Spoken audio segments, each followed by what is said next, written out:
5.0 might literally be one of the best patch in Genshin Impact history, and I'm pretty sure you know why. Hopefully you've already watched the live stream. There's so many things that have come. All of the optimization literally blew my mind as a day one Genshin Impact player. However, the topic of this video is obviously not to talk about Genshin optimization patch 5.0, but the banners that are going to be coming, and that is definitely going to be Mualani, Kazuha on the first phase, as well as Raiden Shogun, as well as Kinich on the second phase. So overall, this 5.0 banners are pretty stacked. As usual in this video, guys, we're going to be looking into the new characters as well as the rerun, so that I can actually give you my advice into which character are going to be the best for you to pull at this point in time, because obviously, especially at the start of the new region, a lot of things are going to be tempting you, not just the character that are in patch 5.0, but yeah, you know, new characters are going to be coming in later patches. They are going to be very good as well. Not to mention, yeah, the Pyro Archon. Yep, she's going to be here pretty soon too. So let's see if the character in patch 5.0 is actually worth it for you to pull. Now guys, if you've been watching some of my video, you know that I've been recommending you guys loot bar for around 3 times before, and I believe that it worked pretty well for you guys. So if you don't know what loot bar is, they actually help you to top up Primogems with very safe and secure transactions while having lower pricing discount and a very much trustworthy service with over 100,000 orders, with the majority of the reviews being 5 stars. So check out loot bar through the link in my description, guys, if you usually top up, as it is a very good way to get Primogems with lower pricing.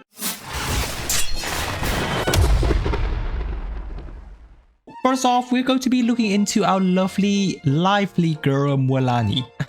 She's just a really fun looking girl, very lively. I just feel that whenever I pull for her, she's just going to be making my days in Genshin Impact a lot more fun to go around and play. Now obviously the character who are new to Natlan, they will have kind of like a lot of optimization for themselves to have a good exploration capability, though we're not going to be discussing too much into that right now, because while you know those kind of ability are more just going to be a bonus onto the character if you're going to pull, because you're probably not going to pull the character just for their exploration skills, right? So we're not going to be touching that here in this video, but we're going to be kind of like looking into specifically what Mualani is able to do during her combat. Now I'm pretty sure you've already heard a little bit during the live stream of how she actually performs, and basically I'm just going to sum it up for you very easily here so that you don't really have to read through anything too much. Is that first of all, she's never going to be touching her normal attack and everything, just going to be looking into her skills. So basically whenever you press her skill, she will enter kind of like a shark riding serving state, which is really interesting. I don't think we have any other character in the game that actually is able to do this, you know, other than Yelan, which is slightly similar. But okay, so how she works in this state is that whenever she is in her serving mode, using her normal attack this time will cause her sharks to bite onto your opponent, and it applies what's called marked as prey onto your opponent with a maximum of 3 stacks. So basically at a maximum of 3 different opponents can be marked at the same time if you're in group situation, but if you are in kind of like a single target or less than 3 opponents, that 1 stack can be gained on the same opponent every 0.7 seconds. Now whenever she has 3 stacks, the next normal attack you use that bites onto your opponents will be converted into what's called Sharky Surging Bite, which deal a whole lot more damage, and also fire Shark Missile at up to 5 nearby opponents as well. So overall, so far so good. However, a slightly downside of this is that if you are in group situation, the damage of the Sharky's Bite as well as the Shark Missile does get decreased to a maximum of 28% decrease when at least 3 opponents are targeted. Therefore, looking at this, I think many of the time Mualani will be working so much better if you are in single target situations. Now overall, I do hear that Mualani has been nerfed quite a few times, but seeing her multiplier right now, I don't think it's too bad. I think it's still pretty decent. Obviously we will have to wait until her official release to test her out and see how well she exactly do. Now her burst is again very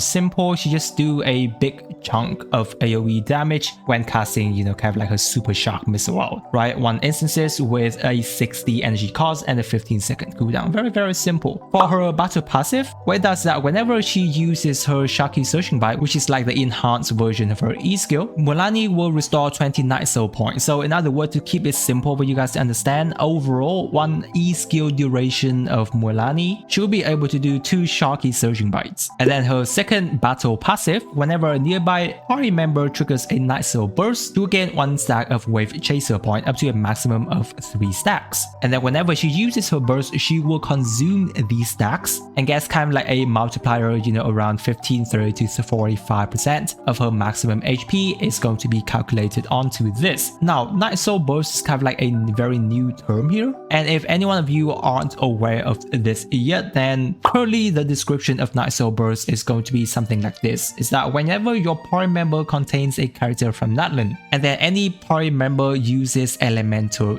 skill to damage an opponent, a Night Soul burst will trigger. The more Natlan character you have on your party, the shorter the cooldown of Night Soul burst is going to be triggered, from 18 to 12 and then 9 seconds respectively. And so for Mualani's passive right here, it does say that nearby party member to trigger Night Soul burst. I don't know if that's going to be calculated by her own as well. Maybe not. So considering that her burst does have a 15-second cooldown, if you only have Mualani herself as a Natlan character, most likely you're only going to be having 1 stack of Wave Chaser exploit whenever you use her burst. So generally speaking, this might be looking towards trying to get you to have like a 3 Natlan party members so that Mualani can easier get a maximum of 3 stack for an extra 45% increase in damage for her burst. So obviously this is not going to be the most important thing that Mualani has to have. So obviously it depending on which character you are going to be building on her team. So overall, that's going to be Mualani's kit at this point in time. I think that she's an interesting character right now. What she does is, how I would describe it, is very similar to Yelan E skill, right? Whenever you use your E skill, Yelan will mark your opponent, and then whenever the E skill duration ends, she deals a big chunk of damage. So Mualani is kind of similar into that, but most of her damage is coming from her E skill. Now we are saying E skill here, however, they do say that this is considered as normal attack damage. So character like Yelan and Xingqiu should be expected to be triggered by Mualani, which is a good thing. And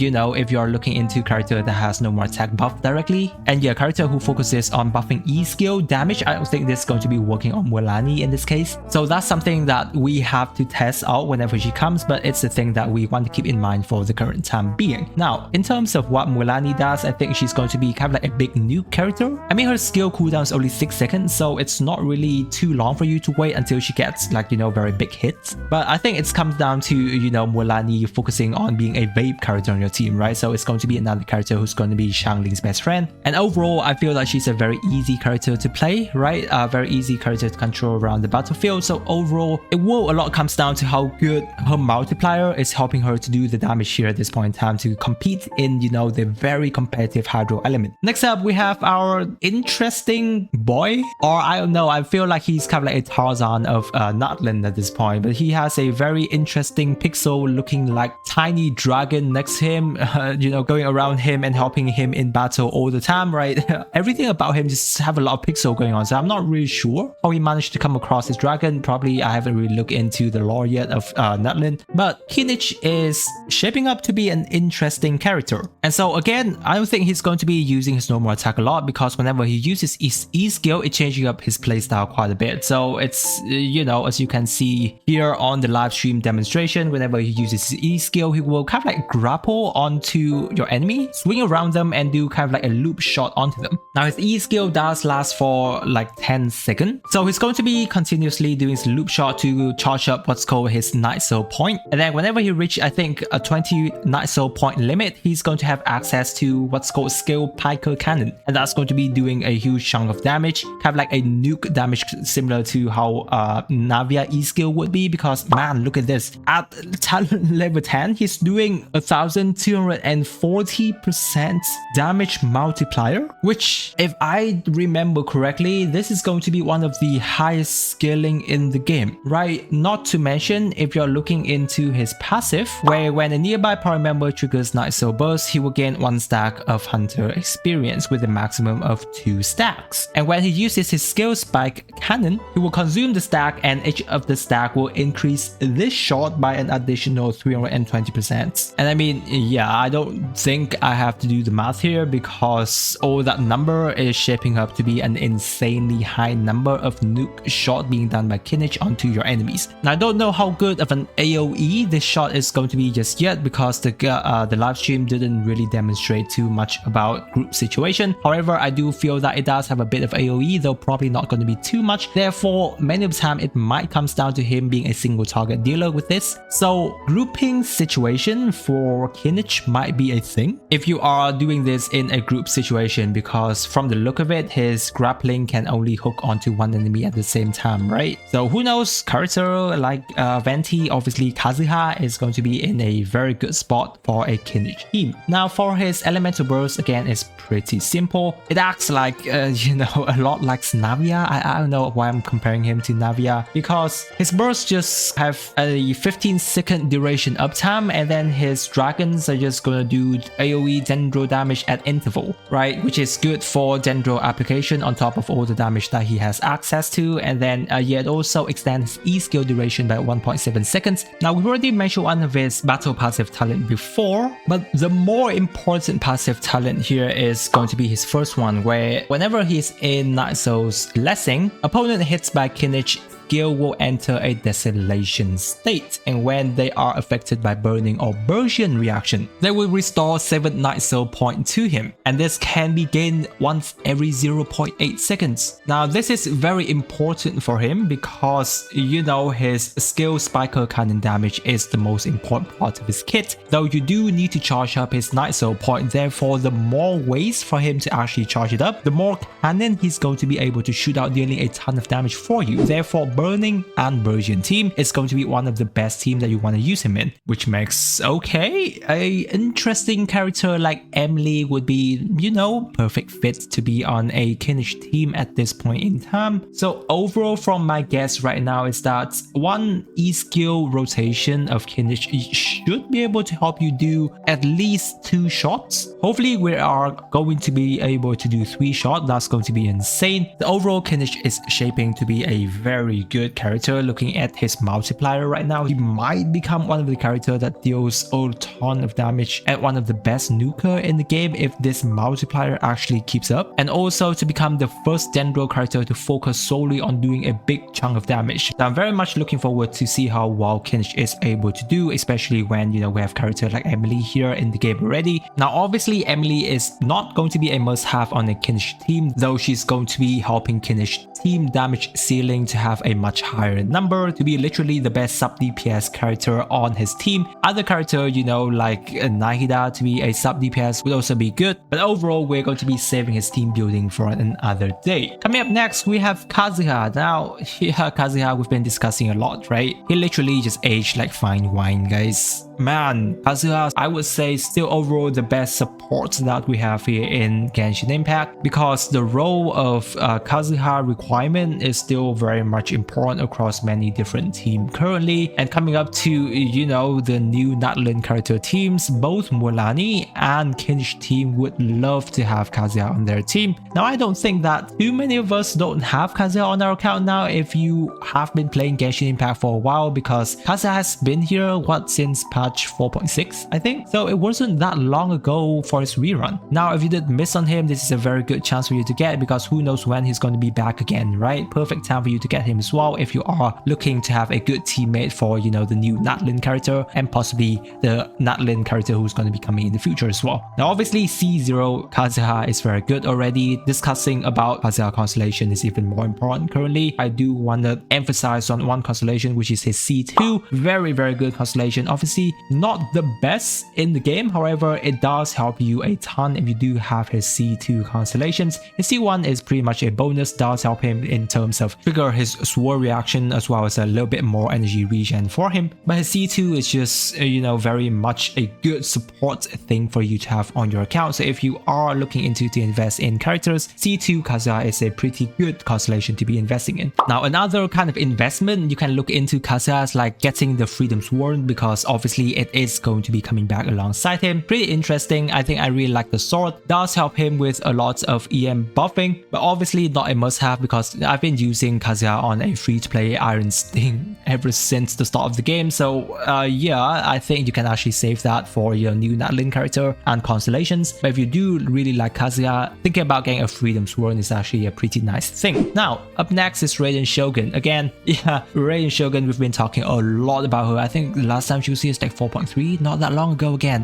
Like as I've mentioned, these characters have a lot of rerun recently. However, I feel that, honestly speaking guys, if you're looking into a C0 Raiden Shogun, she's actually falling behind in terms of damage wise, because some of the new Earl character right now, especially if you're looking at Kinich, it's probably going to be doing a ton of damage. Now overall, Raiden Shogun's teams are pretty easy for you to play around because yeah, we did have a Raiden Hyper Bloom team, still one of the better team out there that we can play around with. Very easy team for you to play as well, but it's more or less going to be a team that's better for you in the earlier game. However, if you're looking into the end game kind of things when you're tackling the Abyss situations, yeah, nowadays newer character has been doing a lot more damage and clearing the Abyss out a lot faster than Raiden Shogun can. So if you haven't got a Raiden Shogun, C0 pooling this point in time unless you really like her, probably not going to be a worth it thing. However, constellation wise, her constellation are still pretty good. If you get her to C2 or C3, which is many of us have been getting her to, overall she will still be able to do good damage. But again, it's you know, looking into investing into constellations up until C3 in opposed to looking into pooling for the newer Natlin character or some of the other Fontaine character that has been very good. It's probably going to be like a questionable decision on your part. So most of the time, if you're pulling for constellation for Raiden Shogun right now, it's more going to be you loving her. Other than that, I just recommend you to save your pools for the character that are coming. And so guys, I think that's all of the character discussion points we have into the new and the rerun character in patch 5.0. Now it's going to be the most important part of the video, and I would be ranking the character in terms of my advice, how much of a pooling priority I see these characters. Obviously, this is to take into consideration of the meta, guys. Again, I always recommend you to go for the character